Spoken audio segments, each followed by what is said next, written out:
As India takes over the presidency of the G20 grouping, Prime Minister Narendra Modi today called for a shift in fundamental mindset to benefit humanity as a whole. India's year-long G20 presidency will be inclusive, ambitious, decisive, and action-oriented, PM Modi said, adding that it will encourage an honest conversation on mitigating risks posed by weapons of mass destruction and enhancing global security.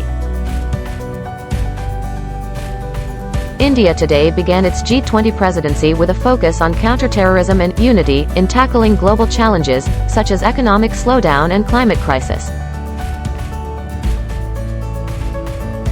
The government also seeks to build consensus on debt sustainability and creating disaster and climate-resilient infrastructure. India's G20 plans also include a special focus on startups and bridging the digital divide. India will host as many as 200 meetings across the country over the next 1 year, with the first one being held in Udaipur later this week. The G20 Summit will be organized in New Delhi in September 2023. Starting today, 100 monuments across the country, including UNESCO World Heritage Sites, will be lit up highlighting the G20 logo for a week. Prime Minister Narendra Modi unveiled the logo and the theme for India's G20 presidency last month.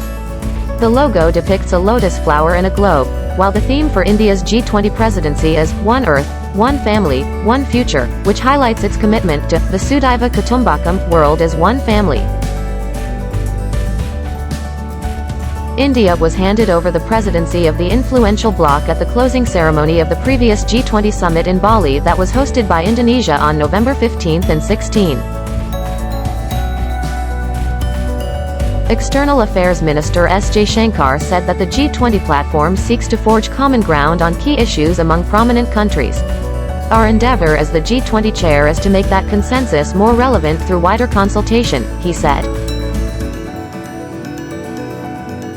The G20 or Group of 20 is an intergovernmental forum of the world's major developed and developing economies. The group comprises Argentina, Australia, Brazil, Canada, China, France, Germany, India, Indonesia, Italy, Japan, the Republic of Korea, Mexico, Russia, Saudi Arabia, South Africa, Turkey, the UK, the US and the European Union. The member countries represent around 85% of the global GDP, over 75% of the global trade, and about 2/3 of the world population.